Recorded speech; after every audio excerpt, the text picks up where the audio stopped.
बूढ़े माँ बाप का दर्द। बूढ़े माँ बाप ही अब बच्चे हो गए हैं। दोस्तों, हम अपने अगरूर में दूसरे की भावनाओं की कद्र करना भूल जाते हैं। ये शुरुआत हम सबसे पहले अपने ही घर से शुरू करते हैं।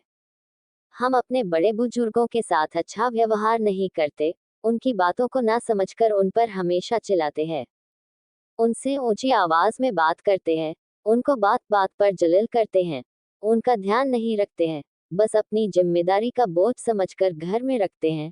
और अगर परेशान हो जाए तो सोचते हैं कि कब इनसे पीछा छूटेगा, कब ये मरेंगे। जब हम उनको दुख देते हैं तो सोचो उनके दिल पर क्या बीतती होगी, उनकी आंखों से निकलने वाले आंसू। और जब उनका गला दर्द से भर जाता होगा और आवाज बाहर नहीं आती होगी तो वो हमारे बारे में क्या सोचते होंगे, कि ये वही बच्चे हैं जिनको हमने अपना पेट काट काट कर इन्हें काबिल बनाने के लिए।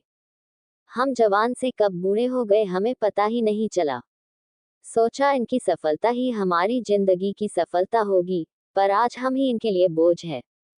इससे तो हमें ऐसी जिंदगी से अच्छा है कि मौत मिल जाए, क्योंकि इंसान सिर्फ हारता ही अपने बच्चों और अपनों से है।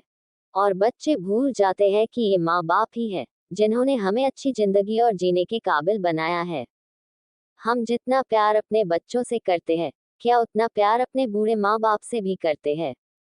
शायद 90% नहीं होगा, क्योंकि माँ बाप पर कम ही लोग ध्यान देते हैं और जिम्मेदारी न के बराबर समझते हैं। और अगर माँ बाप बीमार हो जाए तो बच्चों पर खास फर्क नहीं पड़ता है, बस एक जिम्मेदारी के साथ इलाज कराते हैं। और उसमें भी सोचते हैं कि कम पैसों में या मुफ्त में ही इनका इलाज हो जाए तो अच्छा है। और अगर अपनी औलाद बीमार हो जाए तो अच्छे से अच्छा डॉक्टर खोजने लगते हैं। सोचो, जो माँ बाप अपनी जिंदगी देकर जीवन देते हैं और जीने के काबिल बनाते हैं, उनके लिए हम सोचकर कार्य करते हैं। माँ बाप की जगह ईश्वर के बाद है।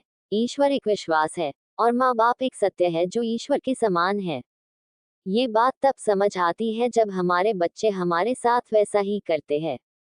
तब हमें माँ बाप की याद आती है। इसलिए माँ बाप का दिल मत दुखाओ, और साथ में किसी भी इंसान का, चाहे बच्चा बुरा कोई भी हो, किसी को बुरा मत कहो।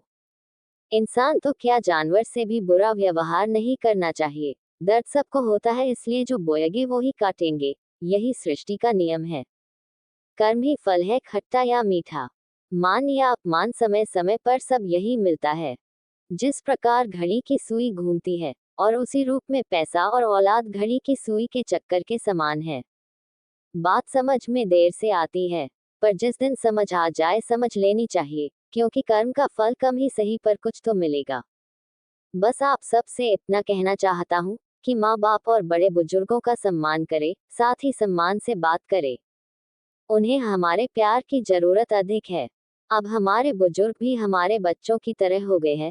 अपने बच्चों की तरह उनका ध्यान दिल से रखें, तभी उनकी आत्मा दिल से आशीर्वाद देगी, और यह हमारा कर्तव्य भी है।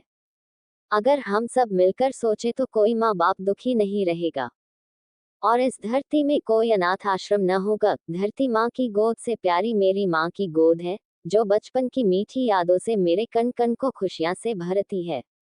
पापा की डांट एक कड़वी दवाई की तरह एक सफल जीवन देती है। माँ बाप न होते तो जीवन न होता, जीवन न होता तो हम कहाँ होते। जिसने ये दुनिया बनाई उसने जीवन में सब रंग रिश्तों में घोल दिए, इसलिए रिश्तों को प्यार के साथ संजो कर रखे। रिश्ते प्यार की भूख के समान होते हैं। ऊपर वाला रिश्ता बनाता है और हम कितनी अहमियत से रिश्ते निभाते हैं, ये हम पर है। रिश्ते ईश्वर के घर से तय होकर आते हैं और धरती पर हम उस रिश्ते के नाम से पुकारे जाने लगते हैं। हर रिश्ते के अनेक रूप है। प्यार सबसे अनमोल शब्द है, जो मान सम्मान के साथ रिश्तों को दिलों की एक खूबसूरत डोर में बांधकर संसार में चलता है। और अगर मैंने गलती से किसी का दिल दुखाया हो तो माफी चाहूंगा। दोस्तों, आपको ये कहानी कैसी लगी? चैनल को लाइक करें और हमें कमेंट करके बताएं। धन्यवाद।